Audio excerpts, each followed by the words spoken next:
জগন্নাথ দেব বেরিয়ে মাসির বাড়িতেই যাবে। কে কে আছো জগন্নাথ দেবের মতো যে 1 বছরে মাসির বাড়িতে যাও? আমি তো জগন্নাথ দেবের উপরেও, কারণ জগন্নাথ দেব তো বছরে একবার যায় মাসির বাড়িতে, আর আমি তো 2 বছরে একবারও যাই না।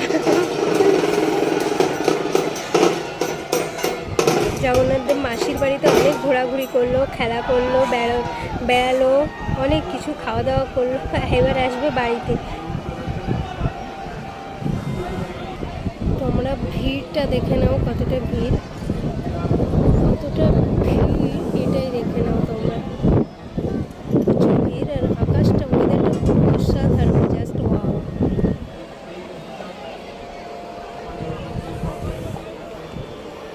ওখানে সব মেলা বসছে, বাট আমি দেখাতে পারছি না অতটা। ছাদে এসে যতটা দেখানো সম্ভব ততটাই দেখাচ্ছি তোমাদেরকে।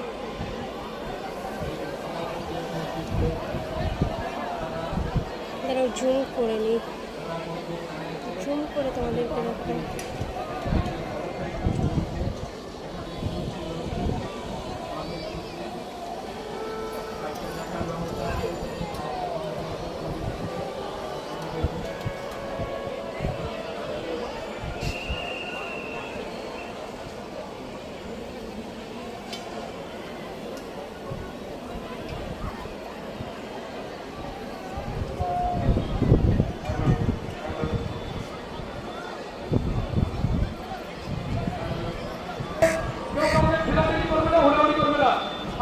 এবার রথটা টানা হবে, আর আমি ছাদ থেকে নেমে যাব ঘরের জানলায়।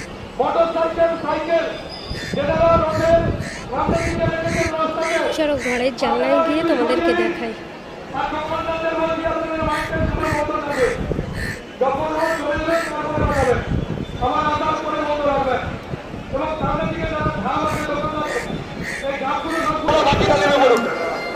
রথের উপরে যাদেরকে দায়িত্ব দেওয়া আছে তারা ছাড়া ব্যতীত যারা উঠেছেন তাদের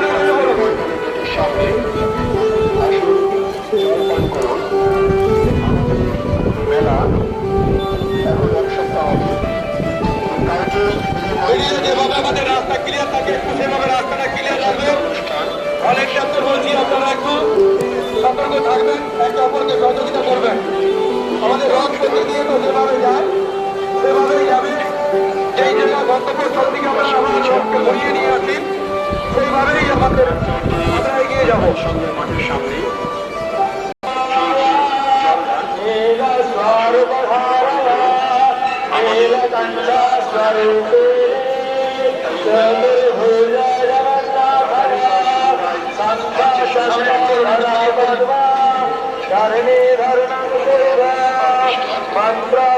সাপ্তাহিক সঙ্গীত অনুষ্ঠান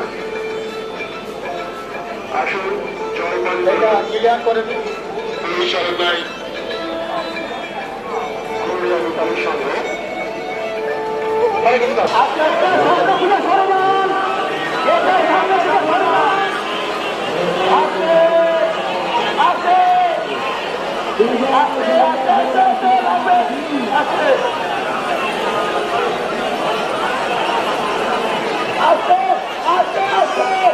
আস্তে আস্তে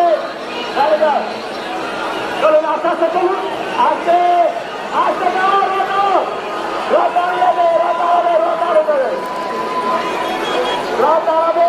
কারেন্টের তার আছে, কারেন্টের তার আছে, কেউ টানবেন না।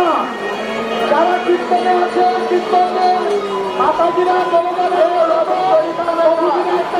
কীর্তনে চলে যান। কিন্তু কেবল বিসর্জন না বসে আপনারা কীর্তনে যাবেন না। আপনি সবার জন্য কীর্তনে চলবেন, মাতাজিকে কীর্তনে করতে আছে। একটা মাতাজিকে একটা প্রভুকে কীর্তনে চলবেন, বাড়ি সংস্কৃতি কীর্তনে চলবেন। অর্পিতা কীর্তনে রথের দড়ি টানবেন না, রথের দড়ি টানবেন না।